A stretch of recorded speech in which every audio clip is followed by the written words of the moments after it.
Once again, welcome everyone to WNBA Draft 2016, presented by State Farm. I'd like to introduce WNBA President Lisa Borders. Thank you, Ron. It's good to be with all of you. Thank you all for coming today. You could be anywhere, and you chose to be here, so we're delighted to have you. I'm thrilled to be here and have the privilege to lead the WNBA. It's an exciting time for all of us as we move into our landmark 20th season. We're very excited and feel a whole lot of momentum. We've got key partners here with us tonight, ESPN, who's been with us since the beginning, since 1997. State Farm is presenting our draft tonight, and we're thrilled to have them as well. When I think about the teams that are all across the country, I'm really excited about not only these 12 markets, but people who can watch us all over the country and frankly all over the world. So ESPN has been, as I said, an incredible partner, and they will be telecasting more games this year than ever before during the regular season. Certainly they will be telecasting all games in the postseason. We're thrilled about the format changes, which we think will give a more balanced schedule. That's something that's very different. It'll be the top 8 teams as opposed to conferences. The play this year, we think, will be better than ever. You've all watched, or many of you have watched, the transition and the evolution of the game for the last 20 years, and we are pleased to report that particularly with this draft class, we see a depth of talent like we've not seen before. So we're very, very excited about that. As we move into the 20th, there'll be lots of things that we'll be doing to commemorate this year. It's a tremendous milestone. Most people say it's the platinum milestone, right? It is the tip of the iceberg, though. We are just getting started. It's a tremendous achievement, but there's still substantially more work to do. So as we look at things like a special commemorative ball, uniforms that will have contrasting colors, we'll have patches commemorating the first 3 teams in the league, as well as celebrating partners like Verizon. So we're excited that this year is starting with a lot of momentum. The tip-off is just around the corner, but we're most excited about the draft class tonight, right? So let me stop there and open the floor, if I could, for any questions. Our first question will come from front row center. Hey, Hamburg, the AP. Hi, Doug. I know you've had a month on the job. You just mentioned how there's the depth of this draft class that we haven't really seen in a while. You've been a fan of the game forever. What do you think it's going to take to have more teams added to the league, to have expansion talks? Well, the first thing you do in any business, Doug, is stabilize what you have. So we want to make sure that the 12 teams we have are healthy and that they are growing organically in their geographic markets. When we think about the players that are playing today, we know a lot about who they are on the court. We know all their statistics about how many points they make and how many rebounds they get. We don't know much about them off the court. So growing the game for us, I think, will mean dimensionalizing those players and making sure we learn about who they are so that fans can relate to them beyond the extraordinary play that they demonstrate on the court. Next question, front row right. Hi, Lisa. Howard Magdal from Excel Sports. Hi, Howard. Today. Nice to see you. I'm just wondering, you were a fan of this league before you were the president of the league. That's what right. your memories are of draft nights in the past, anything that sticks out for you? So previously, you're right, Howard, thank you. Having been a season ticket holder, I still am in the Atlanta market. In fact, my kid now wants my season tickets. He says I don't need them as the president. He can use them. Draft nights before have been exciting. The 3 to C, as we all recall, they brought tremendous talent. And I think we have that replicated tonight and then some. These 12 are really special. You've got the 3 young ladies from UConn, obviously. You've got Miss Banham, who hits a 3-point shot like nobody's business. You've got the bigs who are blocking shots like nobody's business. I really think the quality of the play is going to ratchet up even more, but draft night is all about celebrating the new future faces of the league. So I remember it from 2-3 years ago. I think it's going to be even more exciting tonight. Certainly. Next question, front row left. Hi, Lisa. Nina from USA Today. Hi. As we're talking about the league getting more popular, I was wondering what you thought about Sue Bird's call to have more stats and more deep stats as a way not only to increase popularity, but to help fans as well. So I think it's a good idea. As a business person, anytime you can have as much data as possible, you want it. Not just one data point, because that's what that is, one data point. You want to see the trends. You want to see how well someone is doing against whatever goal it is they set out at the beginning of a challenge, right?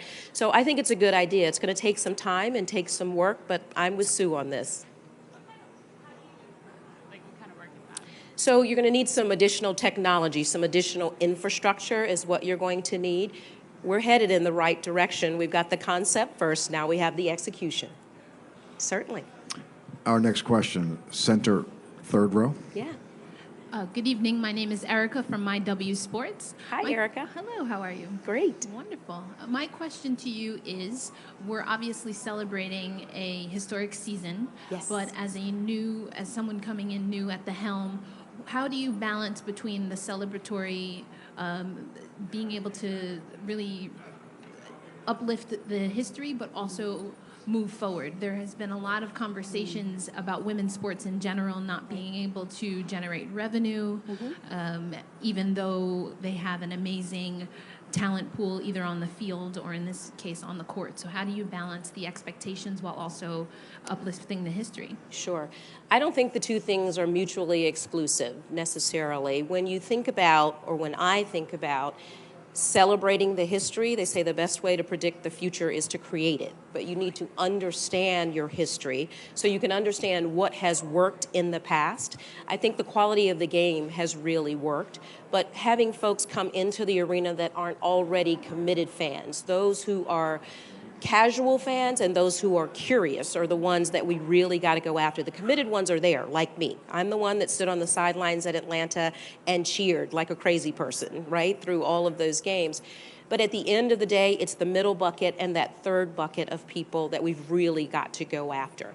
Those are the ones that I think they understand sports, but they want to know more about the players, not just about the game. Certainly. Next question, last row to the right. Okay. Hi, Lisa. David Siegel. I host the Dishin' and Swishin' podcast. Hi, David. It's nice to meet you. Thank you. So one of the challenges coming in your first year, and of course being the anniversary year, is it's also an Olympic year. Yes. So I'm curious if the league is already looking into steps to keep interest during the time when the players are away in the league, and also if there's any provisions being made for what could happen afterwards. So, of course, we're thinking about it, but it's a secret. You got to stay tuned. We want you to come back. We're going to start this draft tonight and get the season tipped off. We'll come back with more information about what's going to happen during the Olympic break. I don't want to be a spoiler here. Tell you everything. Great question, though. Next question to the right, third row. Hi, Seth Berkman from the New York Times. Hi, Seth. With a lot of newsworthy events recently, from the stands that the U.S. women's national soccer team have taken to the success of Serena Williams last summer and the athletes here in the WNBA. Entering the league, how do you see those kind of influences shaping the league as you take over this season and going forward, and providing such a voice for the players in this league so they can have similar kind of impacts as those other female athletes have had? Sure. Well, watching the young women playing soccer, we always want to support our athletes making as much money as they possibly can. Any business, you want people to do what they need to do. Our business isn't yet at a place where we can do the same thing that soccer is doing, but we need to grow the business. We need to make sure our expenses never outpace our revenue. But do we support the women in soccer asking for the money that they believe they are due? Sure. We would do the same thing for our athletes as well. Next question, second row to the right. Hi, Lisa. Hi. The question deals with something you said earlier, talking about the casual fan and the curious fan. Sure. And just wondering, Breanna Stewart talks about and does, she has so many of these so-called wow moments, is how she puts it.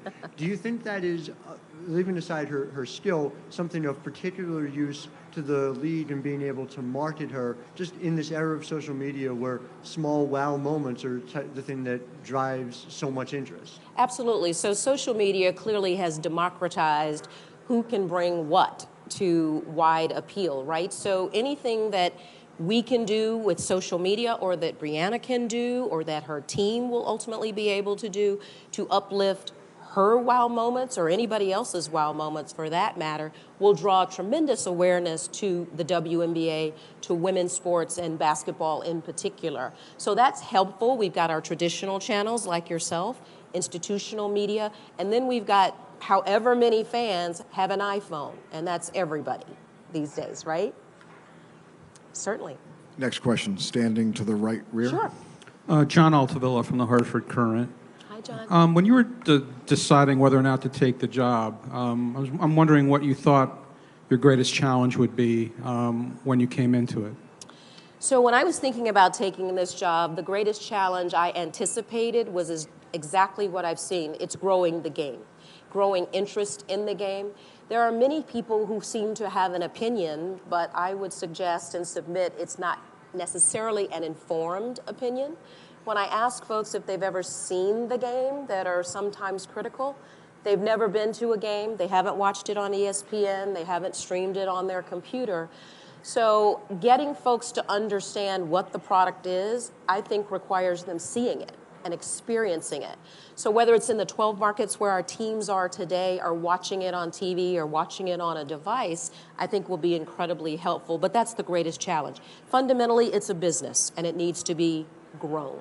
And it needs to grow, I think, organically, not with a big spike after one event, but consistent, steady, sustainable growth over time. Certainly.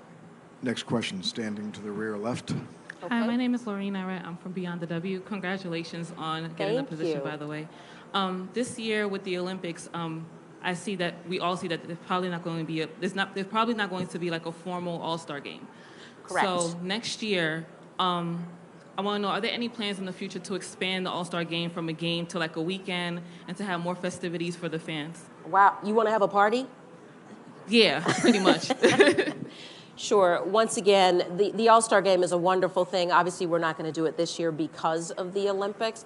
So we're exploring all options. We want to make sure we have a good place and a good venue and good opportunities to celebrate with all the fans that will be there. So we're just starting to think about stuff like that, bidding the package for 2017.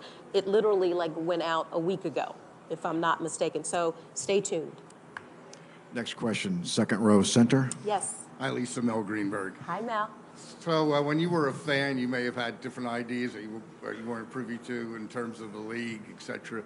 Coming in, did you find anything that pleasantly surprised you? It might have even been in better shape than you might have thought when you were just down there at team level. You know, I've been pleasantly surprised at how engaged our owners are and how engaged our players are and how willing they are to do whatever it takes to grow the game. So, for example, I talked about, or you asked me, Howard, about social media. I asked the players, would they be willing to use their own platforms to invite their friends, families, and their followers to tune into a game or come to a game? Would they be willing to go back to their undergraduate programs and speak on campus and invite their Trojans or their Titans or whoever they are to tune in to the WNBA? And they said yes, they just had never been asked. So they are ambassadors of the game. They are the players. They are the talent on the floor. And they have more credibility at their home school, wherever it might be. So I was pleasantly surprised that there are opportunities there and that they were willing to execute on them, provided I just asked the question.